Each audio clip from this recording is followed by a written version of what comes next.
Tanto de quadrinho ruim. Eita, menina! Pense, estamos aqui para isso. Numa distribuição, canal Os Cegos do Igor. Eu sou Igor Fernandes, um artista de teatro que, assim como você, também é um colecionador, um simples colecionador, que assim como você, ama os quadrinhos e quando coleciona, muitas vezes compra o que é bom e compra o que é ruim. Mas aí essa que é a questão. O que é ruim? Eu estou aqui falando com vocês, arrumando aqui a bagunça, que é para a bagunça ser um pouco organizada.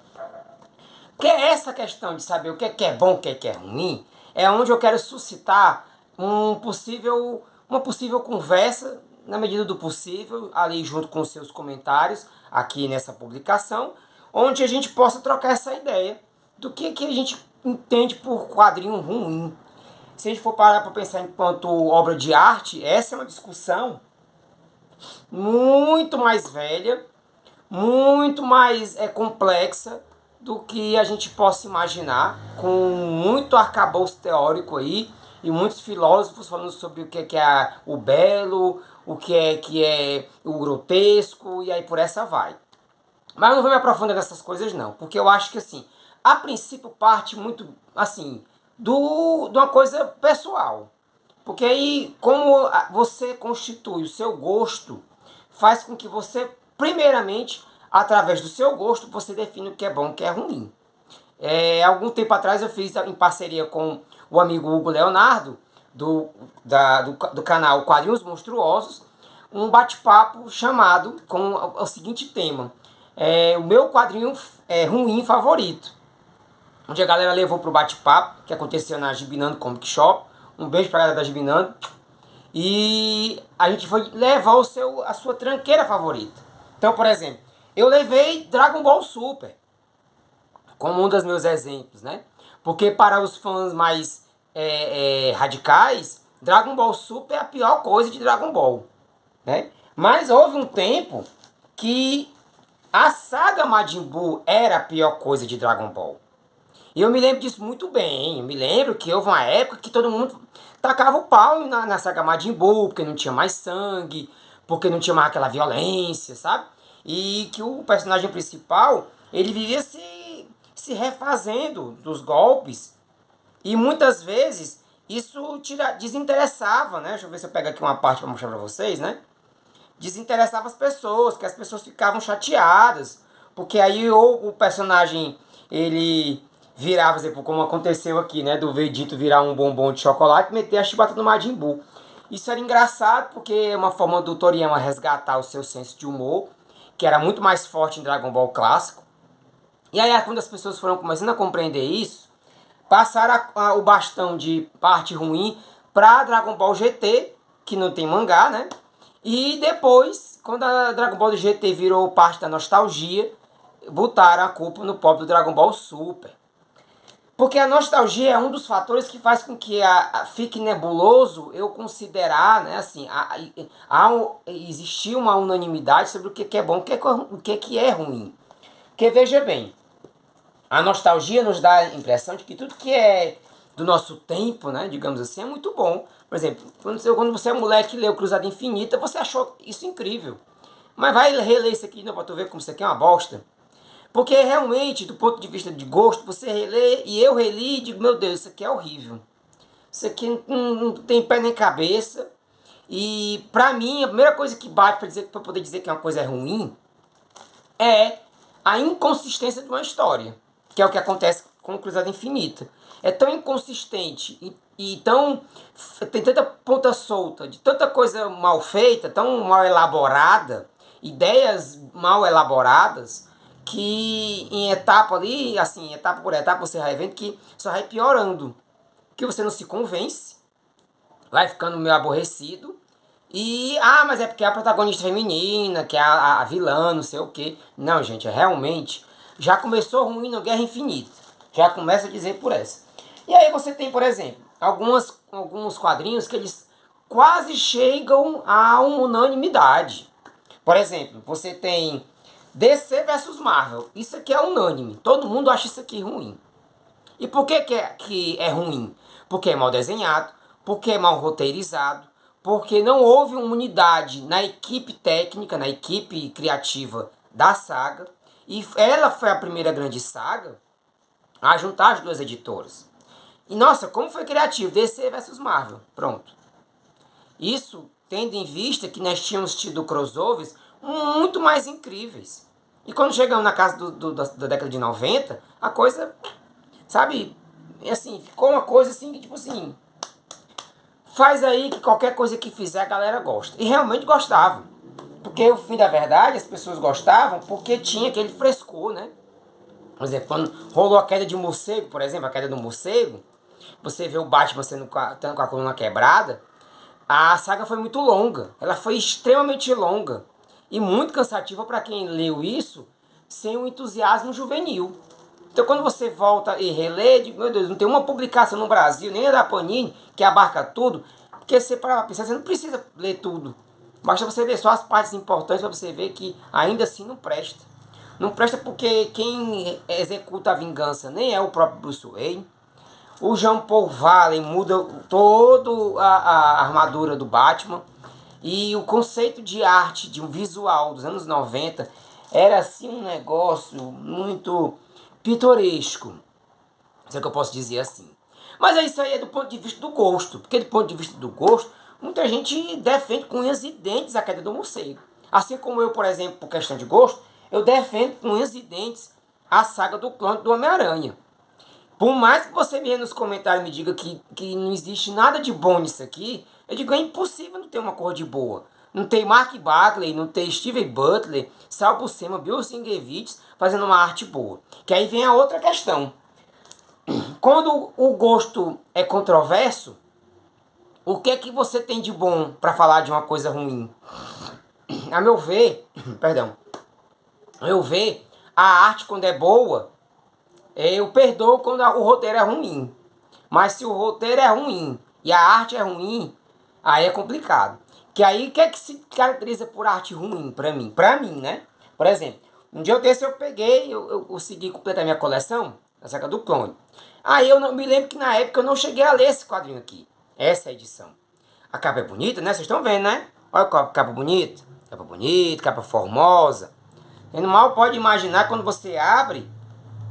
Rapaz, é uma arte tão esquisita. Rapaz, olha isso aqui. É uma arte tão esquisita que se fosse hoje, o pessoal ia achar bonito. Mas um negócio, é um destroço tão grande que eu digo assim, rapaz, meus amigos e meus amigos. Tem uma hora que os caras ficam com umas cabeçonas. Deixa eu ver aqui se eu acho. Menino, é umas cabeçonas misturado com uns corpos finos. E eu não sei explicar por que é assim. Parece escolha estética, escolha do estilo, mas não é não, gente. É esquisito mesmo. O negócio pior é que realmente, assim, eu li só uma vez, eu quis que minha cabeça fizesse um jeito de esquecer.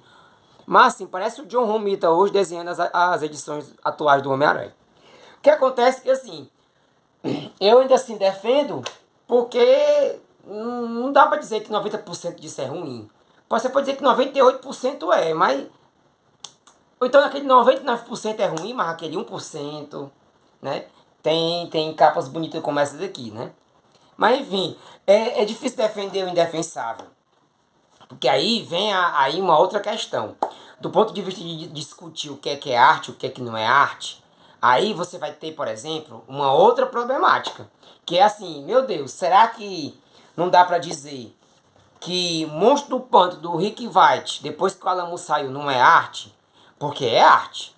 Porque vamos e convenhamos, se o Alan Moore elevou o personagem ao nível que elevou graças ao roteiro, Rick White não ficou atrás de John Toddman e Alfred Alcala e tantos outros quando assumiu a revista e assumiu a arte e os roteiros.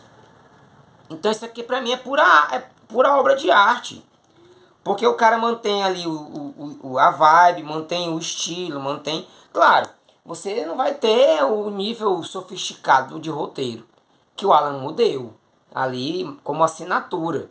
Mas você tem ali outras perspectivas e outras coisas interessantes. Um amigo meu odeia isso aqui. Ele disse que isso aqui é a pior cor que tem para você ler depois de Alan Moore. Eu já li, não achei. Então aí vem uma questão. Assim como tem os críticos de arte que dizem o que é bom e o que não é, existe também o fato de você, por exemplo, como pessoa que consome um conteúdo, que consome uma obra de arte, também bater pé e bater o seu pé e dizer que isso aqui é bom ou é ruim, mas também ter consistência na opinião, que é, por exemplo, pesquisar. Não custa nada você pesquisar um pouco sobre o processo criativo. Ah, mas não vou criar conteúdo. Mas se você quiser dar opinião e que essa opinião não fique uma opinião ridícula, eu lhe receito, né? Receita é ótimo, né? Eu lhe aconselho você estudar um pouco. Não custa nada você ler um extra, né? Tá aqui o extra aqui, por exemplo. Porque assim, o que acontece, né? Por que eu estou dizendo isso? Estou lhe aconselhando isso. Porque a ignorância é uma forma de dizer que uma coisa é ruim, sendo que nela é ruim. Por exemplo, tem gente que diz que a saga da Martha Washington é ruim. Só que a pessoa não leu. E aí temos um problema. Porque aí ela deve ter ouvido de outras pessoas que não gostaram da leitura, aí pega aí a questão do gosto, né? Não gostaram, criticaram. Mal, né? Mas aí a pessoa tem que fazer o quê? Qual é o dever dela? Ela tem que ler. Ela vai ler, aí ela vai tirar suas próprias conclusões e vai perceber se presta ou se não presta. Mas o que a pessoa faz? Ela vai escutar o que o indivíduo fala na internet, né? E aí ele vai bater no martelo e diz, não, isso aqui é muito ruim, isso aqui é uma bosta. E aí vira uma grande bagunça no meio que, por exemplo, agora nós temos muitos YouTubers, assim como eu, claro, como qualquer pessoa que pega o celular, abre, pode falar o que quer e o que não quer, muitas vezes sim, nem sequer lê um conteúdo. Então, por exemplo, tem aqueles que, por exemplo, mesmo lendo, lê, mas lê de uma forma muito imatura. Porque não lê com certa. Não lê com uma certa atenção. Então, por exemplo, quando eu briguei com uma criatura que disse que a saga da Fênix Negra era muito ruim. Aí ele disse, você está errado. Você leu errado. Leia de novo que você leu errado. Porque ele acusa a saga da Fênix Negra de ser muito novelesca. Então, rapaz, a pessoa não pode ler X-Men do Chris Claremont e do John Byrne. Porque todo esse arco que envolve o Chris Claremont é novelesco. E aí, se ser novelista é um problema, então tá bom de você procurar outra coisa para você ler. Porque é essa a questão. As pessoas elas vão ler com a expectativa e elas se frustram e aí, por consequência, vão culpar o quadrinho ou a obra de arte em si. Mas você não tem como culpar a obra de arte por causa da sua frustração. Você tem que avaliar se a sua frustração ali está fazendo sentido ou não. Porque assim, quando mais de uma pessoa lê a mesma coisa e acha ruim, vamos elencar os motivos. Por exemplo, eu li isso aqui, né, que é o Dylan Dog número 1 da Mitos, da nova série, né? E achei muito ruim. Aí um amigo meu leu a mesma coisa e achou muito ruim também. E a gente foi elencar os nossos motivos, que bateram 90%.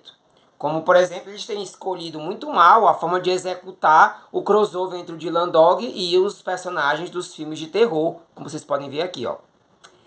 Que não só foi mal executado, como foi mal elaborado. E aí, mais uma vez, eu volto. Muitas vezes o aspecto técnico conta. Mesmo que eu não saiba definir ou dizer quais, mas eu, como um leitor, eu não posso me subestimar a ponto de perceber que sim, tem algo errado ali. Algo que não foi bem feito. Algo que não foi construído com a sua, sabe, com o devido tempo, com a devida ordem. Tá hora você vai vendo que não, tem alguma coisa errada aqui.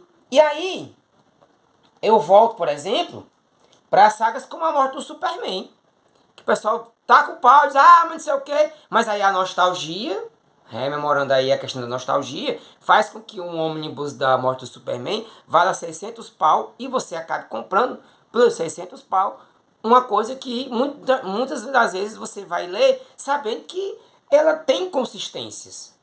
Ela é inconsistente em muitas coisas, seja no traço, em alguns traços, como o do John Bogdanov, que para muitos é terrível, né? Assim, é meio visualmente esquisito, como também é inconsistente pelo fato de que a narrativa não tem fluidez, apesar de ter impacto, que é o caso da última edição que tem as splash pages. Agora, do ponto de vista de gosto, eu me importo com isso? Não, eu gosto das splash pages. Pronto, acabou-se.